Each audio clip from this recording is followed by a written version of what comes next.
Hello and welcome to Comic Solving Problems. I'm Stephen Allen. And I'm Erich McElroy. Hello. Hello.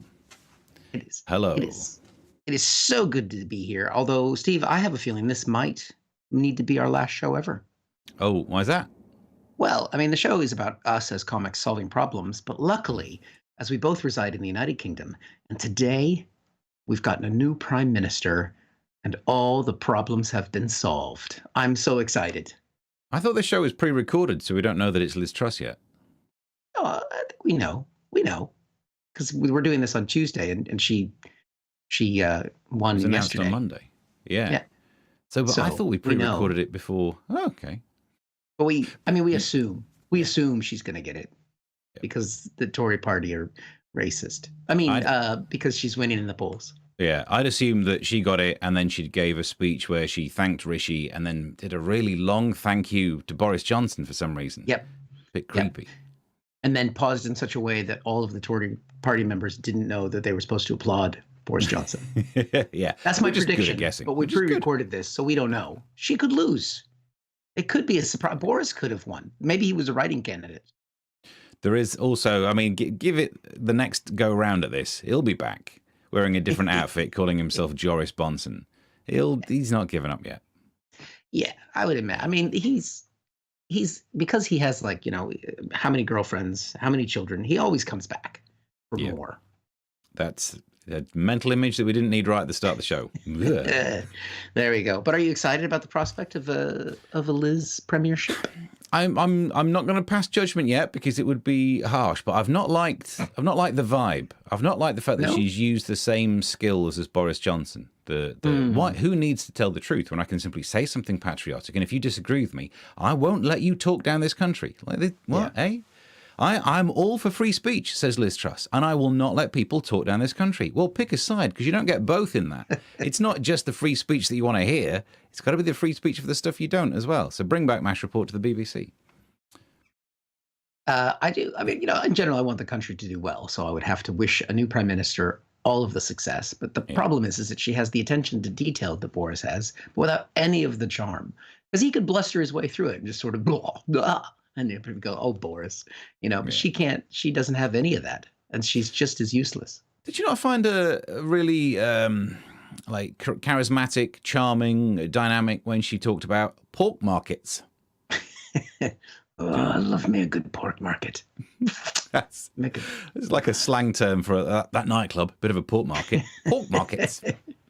Well, I thought David Cameron had the pork market covered. But there's he's. Yeah, in a different way. Different market.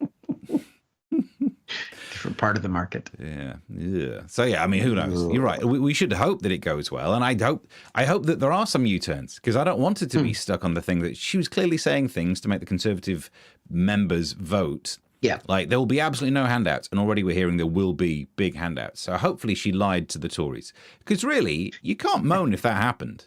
I mean, you should be grateful. Well, I think she's going to do what she said she was going to do, because she has such a huge mandate. Because in a country of roughly 60+ million people, there were 170,000 Tory party members, and 82% of them voted in the election, and she won 57% of them. Yeah. Although the argument about it being this prime minister picked by so few people, that's not her fault. That's the fault of the system. You know that's the Conservative way of doing things when you vote Conservative. So it's our fault yet again. I didn't vote Conservative. No, neither did I. So at least it's not my fault. It's not my fault. It's nothing to do with us. So that is a problem we solved by not voting for the Conservatives. Yeah, that's how I do it. I don't help out at all. Can't be my fault. Anyway, well, welcome to everyone to the show. I guess there's probably going to be some problems left to solve, of which we're going to work on here. Join us in the chat, which is all on YouTube. We're here live. Yeah. In the chat. The chat was good last week. I was actually live chatting in the chat whilst the show was going out. I'd heard some of the jokes before, so it was a bit weird, but I quite enjoyed it. Okay, so do that and subscribe to the channel if you haven't before. And if you ever at any point think, wow, these guys are really funny, you could contribute. Yeah. Shouldn't laugh when I say that. No, you should contribute something. I'm up for pennies, because if every week someone would have given us a small number of pennies, Yeah. If everyone had given us like 10p every single week, by now it would have amassed to something. But it's not. And I mean, with the price of living increase that's happening in the UK, this show is put out for free. And so we're going to have a 10% increase on that. So the price up 10% is what you need to pay to watch the show. We'll do the maths later on that, but I totally agree. Yeah. Good. All right. So what do we got? Well, the problem of this is where the show started.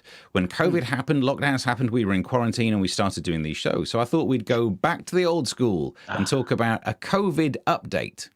Okay. This is where technology meets COVID. There's a new COVID test. There's an app that can tell if you've got COVID by listening to your voice. Wow. Now, firstly, wow, that's amazing. Secondly, I spent months cramming a little stick up my nose, and now you can do it by listening to the voice. I mean, I even did those ones where you swab your tonsils. I did so many PCR tests, I've now got the muted gag reflex of an accomplished sex worker, so it's not all bad, but I just feel annoyed that I spent all that time tickling my own tonsils. And if you think we've had it bad, what about people in China? Because we covered it on this show that they started doing anal swabs. Oh, yeah. Now, imagine waking up and reading that news. Like, what? I had things shoved up my bottom like an accomplished sex. Well, same joke, really. But now now it just means that there's an easy way of doing it. They can test just by listening to your voice. It's because it's a respiratory thing. And it's great as long as the technology does not fall into the wrong hands. Because if it's on your phone, you want to know if you've got it, you test, good. But if people can start to listen to you at the other end of the phone call, like if you call up your boss and say, I don't think I can make it in today. I think I'm a little bit worried it might be COVID. And they're just like, ping, it's not. No. If I can't call up to chuck a sickie, I demand the right to work from home. They're a separate issue. Let's not think that they're the same. You don't know what I'll be getting up to at home. So I'm also worried about this technology. You could fall into the wrong hands. People could then start playing back recordings. Like we could play the audio in of us for the last 2.5 years and worked out when we had COVID. Oh, yeah. It's not just your voice, though. You do have to give it some background medical information. In fact, here's the thing. You have to give it medical history, smoking status, demographics, and record some respiratory sounds and probably tell it if you have COVID or not. But as long as you put that information in, it is more accurate than the lateral flow test, which I think is beautiful. And I think this is the future. This is just the way that it's going to go because it's so difficult to actually get through to see a GP these days that the phone will be your GP, which is great for people who've got a fancy new iPhone like you, but anyone on an old Alcatel, you got like 3 weeks to live. And I've been in touch with doctors quite a lot recently, certainly over the pandemic, but even in recent times. I now live on the street next to my doctors. Wow. I cannot see them. And I've called up about the lump on my hand. No, I called up and got through to like the call center, not a call center, but put on hold, one of those automated systems that uses the phrase, we are experiencing an unusually high volume of calls. Yeah. And it says that every day. So quick question. How many days does something have to happen for before that's now the usual? Like, I don't say, you know what, I'm going to change it up today and have a cup of coffee. But Steve, you've had a coffee every day since you were like 18. Yeah, but before then I didn't have one. So it's just keeping it fresh. No, it's how do you not know to employ more people to actually answer the damn phones these days? So I feel sorry in all of this for anyone who has to test themselves on their phone. But I feel the most sorry for the phones. Because phones were just minding their own business, letting us speak to each other. Yeah, they didn't mind sending texts. And then we said, would you mind awfully if we put a camera on you? And the phones were like, yeah, why not? I'll take a selfie. I'll do some holiday snaps. And now they've got to get up close and personal with our rashes. The poor I tell you what, if Skynet goes live, I'm on their side. I don't blame them. So yeah, that's my COVID update. As we go into the winter, you'll be able to just see if you've got it on an app. Yeah, I suppose that's good extension of the technology. Although to take your final thought there about the fact that the phones aren't happy about having to see our bits when we're sick, I wonder how they feel about the bits when we're not sick, but we're just dating. Yeah. If they like imagine that. I think it's the rash that makes it worse, isn't it? There's a material difference between a genital and a rashed genital. Yeah, and you want to make sure that when you're sending those kind of pictures, you don't get them mixed up. Hey, babe. To the doctor. Yeah. Look at this. Ah. Yeah, that's not going to help you on Bumble. But I think it's amazing that, I mean, because for a while there were no tests for COVID. And then when they started, like when because I had COVID before any tests were available, and retrospectively did one of those antibody tests where I had to draw blood. I had to give myself a little prick, just like a seasoned sex worker. I should have added that joke in. That would have fit the pattern. Should have done. Yeah. Yeah. Well, we'll go back and re-record. Should we start over? Yeah. Why not? That way we'll know what happened with Liz Truss. Then it won't be. It'll be a surprise. Well, I guess. I mean, it's good. I mean, now that we can test for COVID like that. Not that anybody seems to care if you have COVID anymore. Yeah, but it is materially different again because of the vaccine. Like when it was novel, no one had immunity to it, or maybe somebody. Effectively, you could say no one had immunity to it, and it was killing people left, right, and centre. Different steps need to be taken. Whereas now, if you haven't had a vaccine and you get it, that's just kind of on you. That. Yeah, but there's going to be some people that get confused and try and shove their phone up their nose. Oh yeah, oh definitely. That's gonna happen. Yeah. So it's their fault for buying those big phones as well, because those small little flip phones you could have got away with, but the big ones these days, right up there. I never understand that about smuggling phones into prison, because they make really small phones these days. You can get really small, but the chargers have always been huge. You know the rest of that thought, but I just don't know. How do you get a charger into prison? You just let the cord hang out. Yep. You can just. Yep. It's the best bit. Extension. You time it right. Yeah. Yeah, get it right. Well, I mean, it's nice. I mean, and the new vaccine's getting rolled out. I'm in the over 50, so I'll be getting the new vaccine. You won't. No. So it's an under 50-year-old. So I'll let you know how that goes. Yeah. It'd be good because my magnetism is starting to wear off. I noticed. I mean, it's still pretty good. Yeah. But that's about as long as I can hold something now. So get a little. So I need a recharge. And I'll be good to go. Yeah. Get a recharge and you can stick yourself to the fridge for an afternoon. Yeah. Be good times. Good times. Should we cast our eyes over the pond to America? My home country. I was just there, obviously, and rejuvenating. And we have had some problems with. We've got midterm elections coming up, which is an off-year election. So the president isn't up on the ballot, but the presidential candidates are a big part of it. And before we show this headline, just to paint a picture here, if you hadn't noticed already, one of the political parties in the U.S.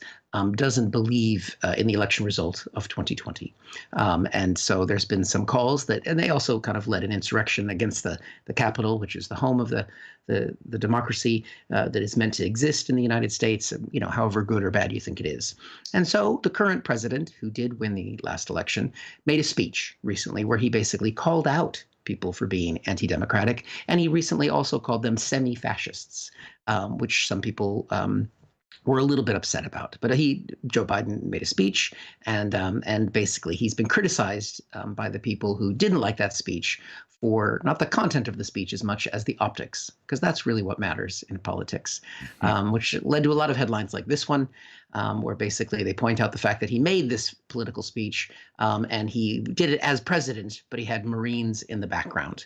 As commander-in-chief, it's using the office of the president to make it it shouldn't be politicized. But of course, he's been criticized for that and, saying the whole semi-fascist thing. And so, of course, I could show you lots of images of other politicians, including Donald Trump and all the others, standing there with soldiers behind them or police behind them or other people in uniform doing political speeches. And of course, I could show you lots of clips of Republicans calling Democrats fascists over and over and over again. But that would just be pointless to point out their hypocrisy because it doesn't really matter. Yep. It doesn't matter. That's really all I have to say on that. It's just, they basically are complaining that Joe Biden is doing something that they do all the time. And they're the ones who are actually doing the fascist behavior. It's broken you, isn't it? Yeah. I don't know. What can you do? We are comic solving problems, so you got to at least try. I can drink. Yeah.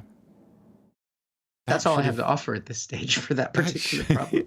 That would have been the great solution. Every episode, we should end it with I guess you just got to drink. Yep. I guess, I mean, I mean, you could make it a drinking game, I suppose, the number of times that they say, how dare you call us fascists? And then I could play the same people saying that, calling Democrats fascists. But the thing is, they are doing the fascist behavior because they're using the mechanisms of state to try and control people. But I can't. It's broken me. Mm. Yeah. Shit. just. Anyway, so things are going well in the race, but the only good thing is that maybe some people will actually see that hypocrisy for what it is, and they'll get out and vote. Nah, I mean, so everything else you said made sense, but that last bit is getting crazy now. All right, one can dream. I mean, that would solve the problem if people voted. Yeah, but again, that's a big ask. Yeah, you know, all politicians are the same. That is the one-day inability to do nuance, isn't it? Like, one thing's bad, another thing's bad, therefore they must be the same. No. I mean, like stubbing your toes bad and being decapitated's bad. But you see how there's a difference. One party stands for giving people health care. The other party stands for not giving people health care and not respecting elections. Yeah. The actual concept of democracy itself. Yeah, just let that but they're the play same. out. They're the same. Hunter Biden's laptop. Sorry. God, I mean, they're still going to be talking about Hunter Biden's laptop when no one's using laptops anymore. Because really, mainly people are on tablets. And at some stage, you're going to have to explain to kids what a laptop is whilst you're doing that rant. Yeah, my kids, Chromebooks. Yeah. They don't have, I mean, the good thing about a Chromebook, it doesn't have the storage space to have a bunch of incriminating information. It'd be in the cloud, which just would have made this so much quicker. Somebody tell Hunter Biden. So, shall I? Well, the next story might cheer us up a bit. Oh, good. Maybe. This has been what's been happening to Leonardo DiCaprio, who's split from his missus, ended a relationship a month after the lady in question turned 25. And that shows that he is a rich person, because for most of us, I think if your partner was about to have a birthday and you weren't sure about it, you'd be like, let's get out before we have to buy a gift. Yeah. I mean, I'm not saying me, but some people must have been in that situation of thinking, oh, I forgot to buy them a gift. Is it easier just to leave them? Questions like that crop up every so often, but he stayed with her until she was 25 and then finds that too old. And I think I understand why, because he just doesn't date anyone over 25 years old. Yeah. And now I understand why he's so concerned about climate change, because most of his girlfriends will be living in this future with that 2 degrees Celsius increase. Some of his girlfriends haven't even been born yet. So he needs to protect this planet. Who knows? However, people spotted that he doesn't date women over 25. I think he's missing out on a trick, because women over... Is your mechanical leg kicking in? Sorry, I'm recording today from my whaling ship. And there's been a sighting. So it should... he'll go soon. The team's about to spear him. Right. Good. You in a workshop? I know we keep buying new kit for our studios, but I've not bought a lathe, so I don't know what you thought that would be. It's useful. The recycling collection truck. Right. It's recycling day. So you're not coming live from Edinburgh. This much we know. Yes, exactly. I am not in Scotland. Well, anyway, I'll plow on. So the idea of not dating a 25-year-old woman is foolish. You're missing out, Leonardo. Women over 25 are great. They are much cheaper to put on the car insurance. And I think maybe he's too rich to worry about these kind of things. But I still think he's missing out because, the women over a certain age are absolutely lovely. And if you keep doing this age gap thing, Leonardo DiCaprio, you're going to end up with the problem of references. Like, you'll say something to your partner and she won't know what you're talking about. I've got a bit of an age gap in my relationship, not the 25-year one, whatever it is he's got, but it's 20 years. He's 47, she was 25, so 18-year gap. And I mention things like ZX Spectrums, and my missus is like, what? So he's got to be careful. He's going to end up dating women who don't get his cultural references. And for him, those cultural references will be the films he was in. Like the women he'll be dating will be going like, oh my God, you were on the Titanic. No, it was a film. Oh my God, what's a film? Oh, shit, it's like a long TikTok but sideways on. He's going to have a nightmare. Date older. But it's interesting that loads of people have been saying, like, oh, it's typical, isn't it? If a bloke goes out with a younger woman, it's absolutely normal and no one says anything. But if a woman were to go out with a bloke much younger, oh, nightmare. Well, let's take a look at some of the responses that's been happening in the media over this. So, this website, this news website, had the headline, "Thank you, Leonardo DiCaprio. You've made dating much younger women embarrassing and uncool." Ouch! He just wanted to end a relationship, but no, you've got to go in both studs high. In The Guardian, there was a piece, Leonardo DiCaprio, why don't you date someone your own age? It's really got that energy of, why don't you pick on someone your own size? Like, the first question in the article was, is Leonardo DiCaprio turning into a creepy old man? Ooh, and you're The Guardian, you're meant to be nice.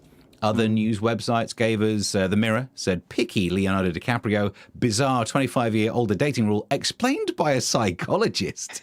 He needs this level of help. Do we really need that much work to explain why rich person dates 22-year-old model? But, okay, maybe I'm sure it's really deep. And look, I'm sat here making jokes, and I shouldn't make jokes because, according to this website, his relationship with younger women isn't funny, it's deeply unhealthy. Meanwhile, in the exact same week that 47-year-old Leonardo DiCaprio split up with his 25-year-old partner, Melanie Sykes, 52, splits from 25-year-old partner, and that's it. That's the headline. That's as worse as it gets. And they say, yeah, it's because traveling back and forth wasn't sustainable. Like, she split, it's a bigger age gap, and no one even made the obvious joke about this gondolier bloke and her drifting apart. Look, what kind of a world do we live in where people aren't going for the obvious jokes? Ridiculous. Is that the boyfriend, the guy driving the gondolier? Yeah. Yeah, they met when she was on holiday. She paid, I think it was 72 quid for a gondolier trip. And yeah. Well, no wonder they're struggling traveling back and forth to each other if he's using that to get around. It takes ages, doesn't it? You should get a plane ticket. Splurge. Yeah. But I just thought it was great. I actually got the newspaper versions because I've been doing more research for various projects and all that. And I read that going, wait a minute, no one's going to mock this age gap, but it's a bigger age gap. That's why the assault on masculinity continues. I think it's more about tropes. The fact that we've all learned this response. Age gap, oh, men get away with it, but women don't. But actually, we've had that as a trope so much that actually it's flipped. The women do get away with it because it would be cruel to mock someone for an age gap. And the only thing that hasn't happened yet is we've not realised it would also be cruel to mock someone just for an age gap just because they're Leonardo DiCaprio. Oh, I just moved the thing. Yeah, bring the headline back in. It's good. Way to wrap it up. I'm aware that I also just did lots of jokes about their age gap. Yeah, because it's funny. And he's a lot older. I tend to date older women, which, is interesting. And it means that, approaching this energy crisis I'm in a good position because my wife is older than me and she acts like it's the Great Depression all the time. So we're prepared. That was not the joke I thought you were going to do. I thought you were going to say the menopause is a great source of heat. Like if you want to stay warm during this particular winter. It does help. Yeah. Well, the problem is, though, is that she has a hot flash and opens all the windows, whereas the rest of us are freezing because it's internal. It doesn't really warm the rest of us. We need to find a way of using that as a power source. Tap into that. Yeah. They did it in The Matrix. It must be doable. Maybe I wonder if Liz Truss is going to offer that as a service as prime minister. Yeah, that and pork markets. Although I think she's young. She might not even be in the menopause. She's young, isn't she? How old is she? She's in her 40s. Is she 46? She's in her 40s. Yeah. I'm older than the prime minister. For fuck's sake. Yeah. I'm not. That's why I have to get my crappy old normal vaccine booster if ever they offer one to me. You get the multivalent one. She's not even going to get the booster shot. Wow. But it's weird, isn't it? Prime minister, you get it. But like over in Finland, they have a young prime minister and she parties. And I would put solid money on the fact that Liz Truss never parties. No. She doesn't even run through a field of weed, I bet. No. Pops down the pork market. We should get that clip. I know it would be cruel to just find a clip of someone looking a bit awkward on stage. But, that's our lives. So I think we're allowed to do it. Yeah, some of us looked awkward on stage on Saturday, according to one internet user review. Right. We've got one more story, don't we? And it is, again, before we bring in the headline here, some context for if you're listening from outside the UK. Everywhere is having a bit of a cost of living crisis, but the UK in particular is having a really bad energy crisis. And luckily, we have a new prime minister who's going to solve the problem. But there's other people trying to fix the problem as well. And it just happened this week on a television show, as we can see here.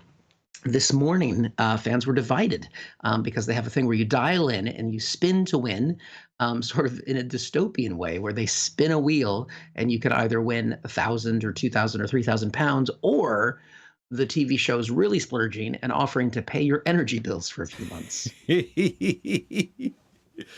Brilliant. But it's a real, we got a clip of the wheel that they spun, just so you can see that there it is. Energy bills, 1,000 pounds, energy bills, 3,000 pounds. And they did this joyfully. They're talking to this guy as he won, and he won the energy bills, which, they're probably only going to be able to do this once because the TV show won't be able to afford to pay the energy bills beyond this. We're basically, Squid Game level of paying our bills now. The Squid Game was not a drama. It was a documentary about what life is going to be like through this energy crisis. And it's her. Who was the producer that came up with that idea? I guess it makes sense, but then when you just watch it, it's just so like, we are fucked.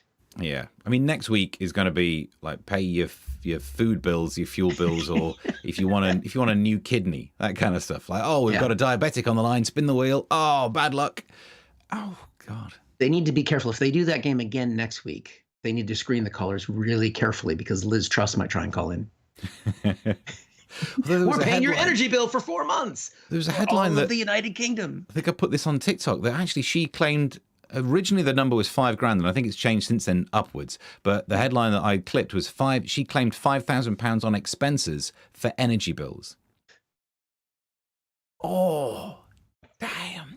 That seems like a lot of energy, but obviously going forwards, that's about a weekend's worth. If you pop the kettle on, and not one of those newfangled Boris efficient kettles, you put an old kettle on, and that $5,000 soon gets sucked up. Yeah. Did you, because I almost dealt with that story today, Boris Johnson saying about kettles? I briefly saw it, but... so the actual what thing... What do you recommend? Well, he used it as an example of why you should spend money on nuclear reactors. They're expensive now, but there'll be a saving in the long run. And said, it's like if you've got an old kettle, buy a new one for 20 quid and you'll save £10. Now, that's in context, it's not ridiculous. And everyone took it out of context, so we're going to do that as well. Because, it's fun. The idea of saying 20 quid for a new kettle will save you £10 a year. Like we're facing £1,000 bills, which means, because it's £10 every year. So in 100 years, you'll have paid for this bill. So it's not that stupid, is it? And also, it's £10 per year per kettle. So I've bought 100 kettles, which means I'll be saving £1,000 a year. And all it cost me was $2,000.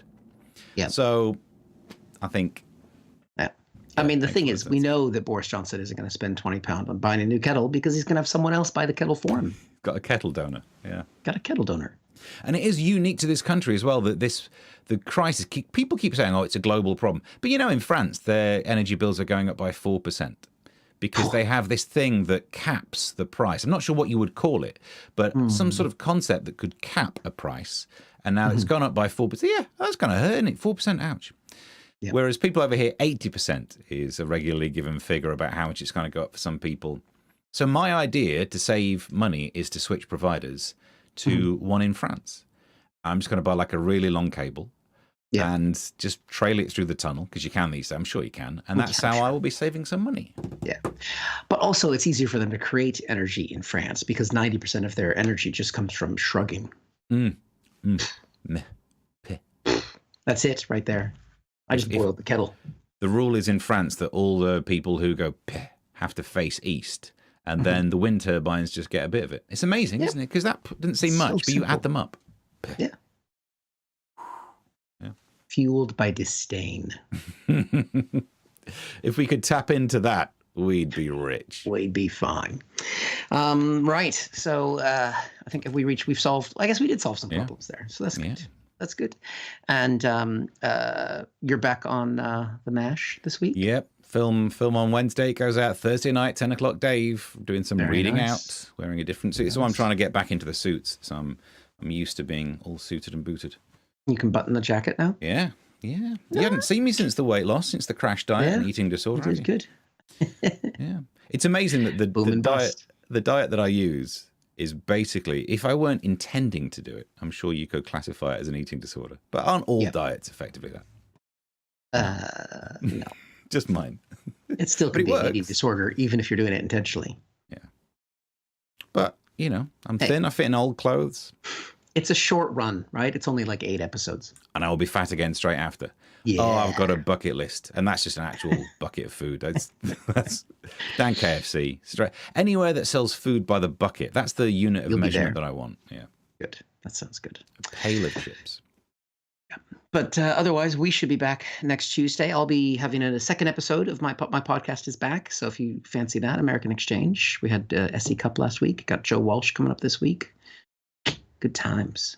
SE Cup is okay, but I prefer a bucket. Food-wise, if we're talking a unit of measurement, I'd have an SE Cup, yeah. Yeah, it's with 2 Ps. 2 Ps. Yeah. CUPP. I don't really like peas, but if I'm eating all the rest of the food, yeah, I'll go for it. There's only 2 of them. Yeah, I don't mind then. That's all right. Yeah. It's a portion. One of your 5 a day.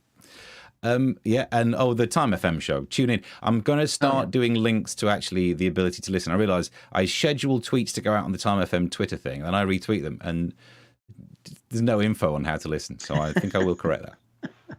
That makes sense. Well, make people work for it. If they want to listen to you, they got to do the fucking put it in. The podcast is available. I almost prefer it if people get the podcast. It's 10 minutes of just me chatting around stupid news stories every single day. And it's got something like a 4.2 star out of 5 rating because one person hated me. However, the podcast version of this, it's still, I went back in and checked, 5 star. Woo! I know, I don't understand either. Is it 1 reviewer? It's 3, I think. Well, don't look at the reviews for Crack Comedy in Wimbledon. Someone didn't like the show on Saturday. But it was before, they left before we were on. We were both on the show. Yeah. And they say in the review that they left before either of us were on. Imagine how we would have turned them around with our jokes.